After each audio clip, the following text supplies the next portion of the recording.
cardíaco aumentaba en los pacientes. O sea, aumentaba la fuerza de contracción sistólica, por lo tanto, los parámetros cardíacos relacionados con volumen minuto, gasto cardíaco, todo eso aumenta.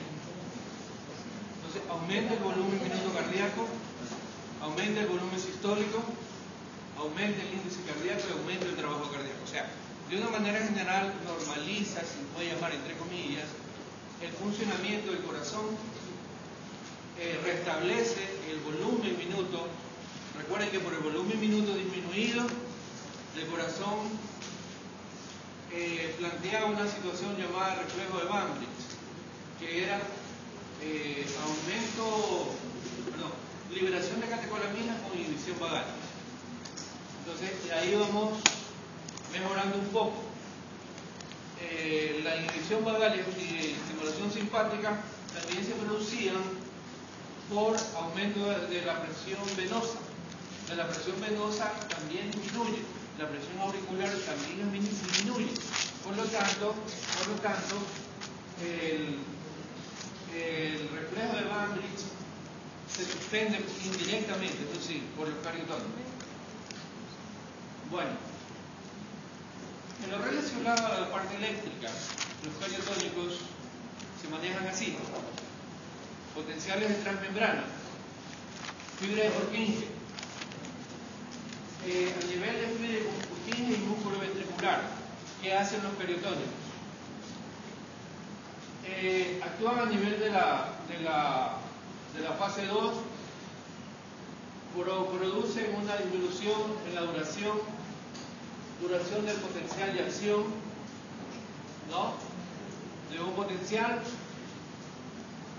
producen un acortamiento del periodo refractario efectivo.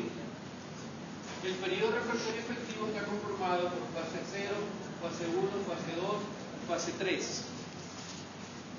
Entonces, esto hace que predomine la entrada de potasio antes que la salida de sodio, como ocurre en la fase 4.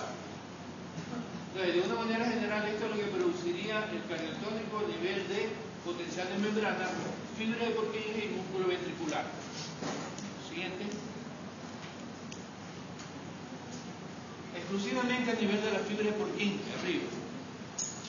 ¿Qué produce? Produce un aumento del automatismo de las fibras automáticas, arriba. Cuando hay un aumento del automatismo de las fibras automáticas, se produce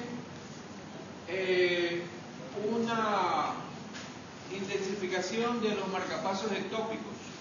O sea, van a haber marcapasos ectópicos, y si hay más marcapasos ectópicos, o sea, ya no nódulo sino auricular o marcapaso normal, se van a presentar arritmias cardíacas por esta razón. Entonces, aquí lo que va a haber es una actuación a nivel de la bomba de sodio, y se predomina por la entrada de sodio al interior de la célula a este nivel, a nivel exclusivamente de la fibra de Purkinje. Y finalmente, a nivel de nódulo auriculoventricular, ya tenemos que ver la fase 0. En la parte de arriba se inicia con la fase 0. Entonces, en la fase 0, lo que vamos a encontrar es una despolarización que está determinada por un alargamiento del periodo refractario efectivo. Disminuye la velocidad de entrada del sodio en el momento de la despolarización. Podríamos decir que el más preocupante de los tres es a nivel de la fibra de Purkinje, la acción del cardiotónico a nivel de la fibra de Purkinje, porque aquí desarrollan marcapasos ectópicos latentes que están a la espera de que el sino auricular fracase. Digamos. Bien, cronotropismo, ¿no? Va a haber desaparición del reflejo de Van Wreede. Ya les dije, reflejo de Van Wreede, ¿qué es?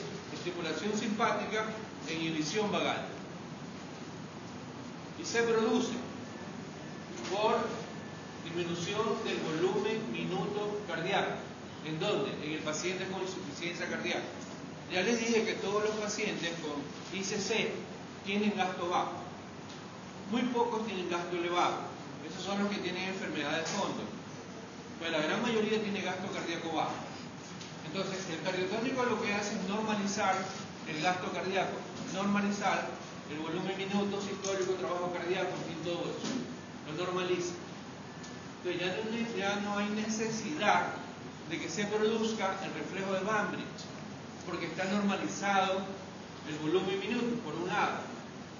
Por otro lado, la estimulación simpática también se puede producir por aumento de la presión venosa central. La presión venosa central disminuye con la administración de los cardiotónicos. Entonces, no hay dos de los detonantes que modificaban la arquitectura del corazón en la ICC. Entonces, la digoxina normaliza todos los dos. Entonces, desaparece indirectamente las dos cosas que están ahí. Reflejo de Banbridge y la suspensión de la estimulación simpática. Ya no hay estimulación simpática, ya no hay reflejo de Banbridge. Si analizamos un poco la inhibición vagal, ¿qué trae consigo? Taquicardia. Y la estimulación simpática, ¿qué trae consigo? Taquicardia también. Entonces, la insuficiencia cardíaca produce una taquicardia bastante leve en el paciente con insuficiencia, pero en todo caso la normaliza. La taquicardia que tenía el paciente con insuficiencia cardíaca ya no aparece, desaparece, todo indirectamente, fíjense ustedes.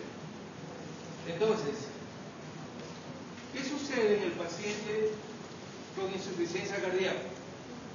Hay una gran dilatación cardíaca, porque el corazón está grande, porque no tiene una buena fuerza de contracción. Pero estamos diciendo ya que el gasto cardíaco mejora, volumen minuto mejora, volumen sistólico mejora. O sea, la expulsión de sangre por segundo y por minuto ha mejorado. Ya no tiene por qué haber los la dilatación cardíaca, la presión sobre las paredes y la isquemia. Está mal escrito, por favor, pueden corregirlo. Isquemia del corazón. Por lo tanto, esto que normalmente se produce en el paciente con insuficiencia cardíaca ya no existe. O sea, se normaliza. Ya no hay isquemia, por lo tanto ya no se van a producir despolarizaciones.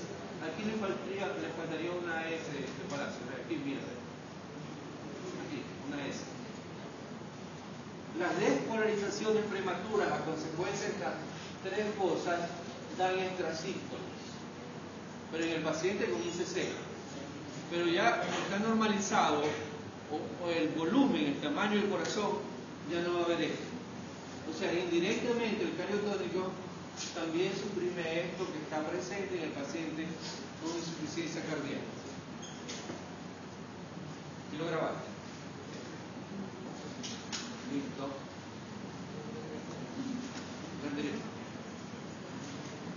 Esta sería la segunda indicación terapéutica. Esta de aquí. La taquicardia paroxística supraventricular. La taquicardia paroxística supraventricular es un hecho que se produce independientemente de la insuficiencia. Puede ser aislada, pero es otra indicación